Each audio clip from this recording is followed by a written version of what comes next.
Take you one of our top stories this hour. President Cyril Ramaphosa has addressed the National Water and Sanitation Indaba on water security and provision. The country is facing a myriad of challenges in relation to provision and distribution of water. Let's unpack this further with Dr. Kerusha Lutchmiah, who is a senior water expert at Royal Haskoning DHV. She joins us in Johannesburg. Dr. Lutchmiah, it's good to talk to you. Thanks for coming on. And obviously it's such a pressing issue, the issue of water provision, water and sanitation, and the level of access in our country. President Cyril Ramaphosa, in his keynote address, talked about 88.5% of the country having access to water. Of course, just that issue, having access, can be broken down in terms of just exactly what that access means. All right, thank you, Michelle. Thank you for having me.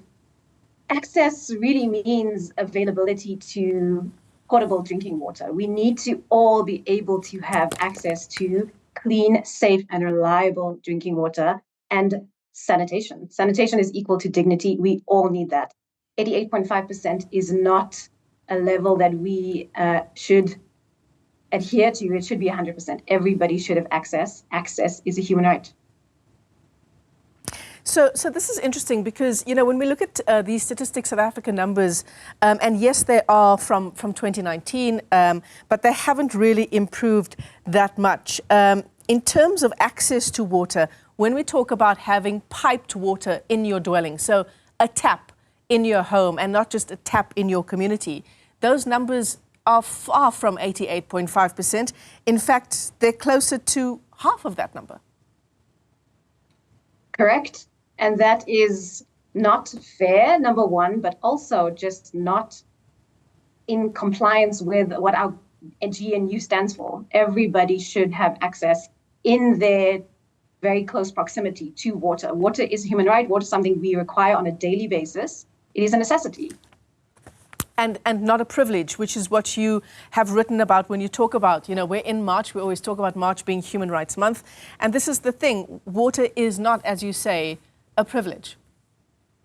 Correct. Correct. So in terms of the number of South Africans that you reckon, just in terms of your research, how many South Africans, and very important to point out, who are the South Africans that are struggling with access to clean running water and proper sanitation?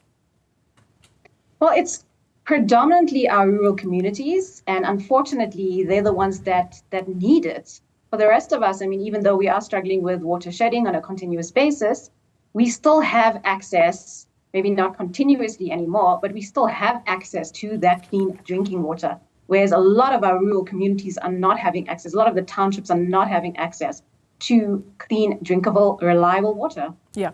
So you've also written about just the amount of money that we have that's been earmarked in this year's budget to deal with the issue of water and sanitation. It's just over 150 billion rand. It sounds like a lot of money. Will that be enough outside of the issue of corruption to deal with the challenges around water?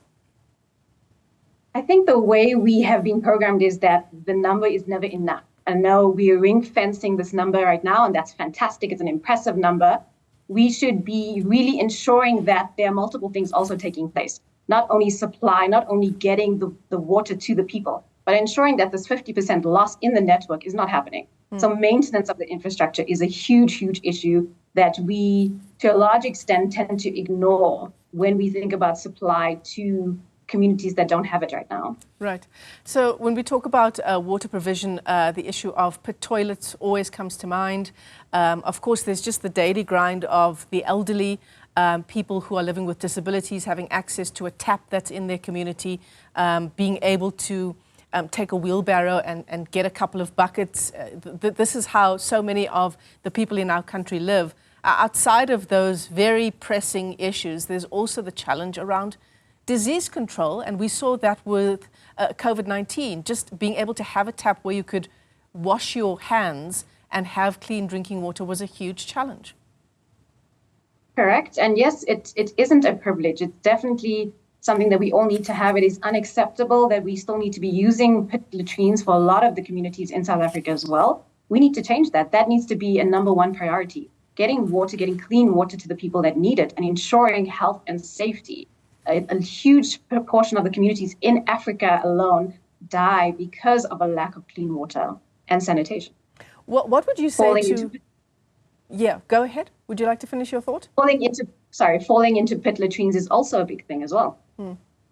Yeah, we always think about Michael Kumape, and that happened so long ago, and yet there have been other children who have died in that horrific way.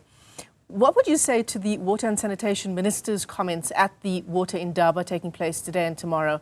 Pemmy Majodina telling the Indaba that South Africa doesn't have a water crisis. It's just that municipalities need to learn how to manage the resource properly. What would be your response to that? I do agree that we need to manage the water resources correct. Yes, we are also the 30th driest country in the world, which means at some point also with climate change, water availability will decrease for sure. So there's a fine balance in definitely maintaining what we have. That is critical. Maintenance is probably the #1 priority right now. We cannot be losing the water that we have, and just continuing to ensure that the water that does run through our systems is clean and reliable. Certainly. Let me thank you for your time this afternoon. Dr. Kerusha Lutchmiah is a senior water expert at Royal Haskoning DHV as we continue to track the Water Indaba, which is underway in Johannesburg today and tomorrow.